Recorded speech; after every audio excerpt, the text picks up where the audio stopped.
frog, wool of bat, and tail of hog.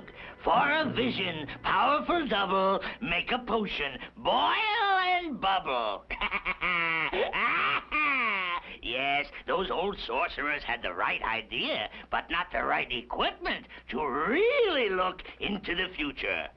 But now, by combining their old recipes with my modern electronics, I'll really be able to look into the future. Eh, Chimes? Oh, yes, sir, but I trust everything is in order this time. Of course everything is in order. Let's see now. The ignitron uses the eye of a newt for its grid, the thyrotron, a toe of the frog for the cathode, the photomultiplier, the wool of a bat, and the tail of a hog. Well, everything seems to be A-OK. Now for the test. Ready, Chimes? Ready, sir. Oh, this invention will rock the world!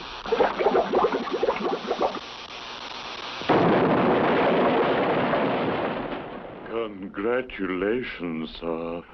I think you just rocked the world.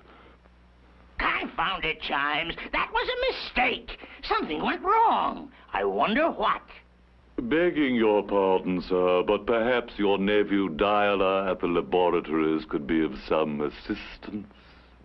By George, I'll call Dialer and find out.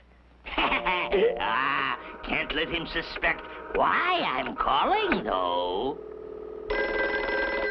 Bell Telephone Laboratories, Dialer speaking. Hello, Dialer, my nephew. Hi, Unc. What's new with you? Well, that's what I was about to ask you. What's new at the labs? Gosh, Unc, everything we're working on is new. Anything in particular I can help you with? Well, yes. What about looking into the future? Looking into the future? Why, here at the Bell Labs, it's part of our duty to look as far ahead as possible. Yes. But what do you use? A crystal ball? Conjure up a vision, or what? Hardly, Unc. You see, Sybil helps us. Oh, you're using one of those old-fashioned oracles, eh? Not exactly, Unc. Sybil is a computer-like machine that helps us predict the future of... No, they can't. They just can't have invented my invention. And through Sybil, we can try out a proposed communication service before time and money is spent developing it. If this Sybil really works, maybe Dialer will tell me what he's seen in the future. Dialer, my boy, just what can we look forward to? Well, Unc, in the years ahead, the telephone of the future will be an even more prominent and versatile part of our lives than it is today.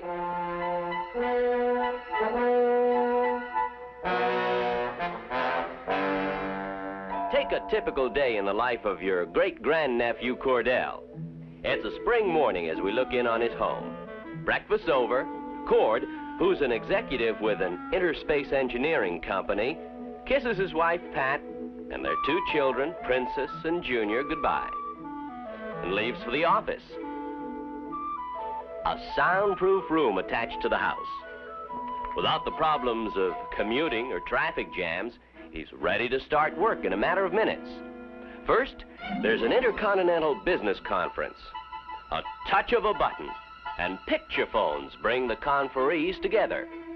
In seconds, company executives located around the world are deep in discussions over business details.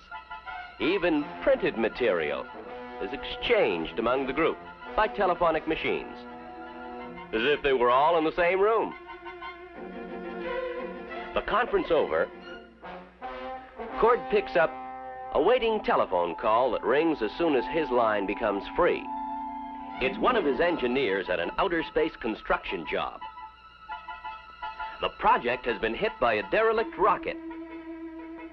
Plans for removing the rocket and repairing the damage are worked out between Cord and the space project by a telephone conversation. Now that's carried through space on a thin rod-like beam of invisible infrared light projected from an optical maser. Operating on no more power than an ordinary light bulb, the optical maser will be able to carry hundreds of thousands of telephone calls and television programs all at one time on a single beam of light. Equipment and materials needed to do the job are ordered over an advanced data phone system, which reads the recorded information and transmits it to the data receiving center. Here, a data phone receiving unit duplicates the ordering information, which is fed into data processing machines and electronic computers. The processed information on the ordered items is then data phoned to the correct manufacturing, assembling, and shipping points around the world. On the other side of the house, Junior is getting help with his homework.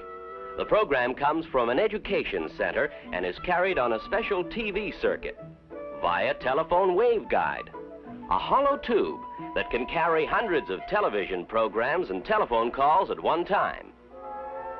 Later in the afternoon, Pat is browsing around a dress shop on her picture phone. A design in the new spring colors catches her eye. It's just what she could wear to the Bennetts for dinner. Oh, dinner. It's almost that time, and Princess is still playing outside with her friends on their helicycles. But her wristwatch radio telephone makes it easy to call even young teenagers home for dinner.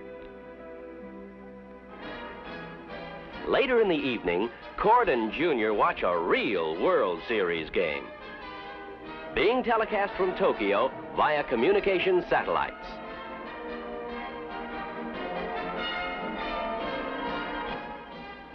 The North American pennant winners are playing the Far East League champs, the Tokyo Samurais.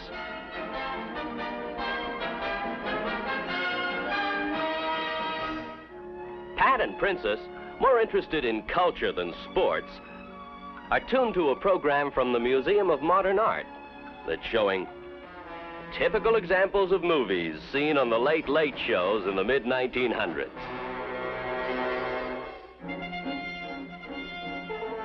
Yes, the average day in the life of an average family in the future will be easier than ours today. But few things will be easier than telephonic communications. Sounds great, my boy, but isn't it a bit fantastic? Not at all, Unc. In fact, the data phone system is already in use. And we're experimenting right now with picture phones here in the Bell Laboratories. Then, too, the day of communicating by satellites is here. The waveguide system and the optical maser are being developed here at the labs, along with other telephone services for the future. Talking of the future, there's one thing you've overlooked. What's that, Unc? The smellophone. The what? Yes, the smellophone. Think of the possibilities. Being able to smell things over the telephone. Why, it's the greatest of my great ideas. Confidentially, I think the idea indubitably has questionable sociological ramifications.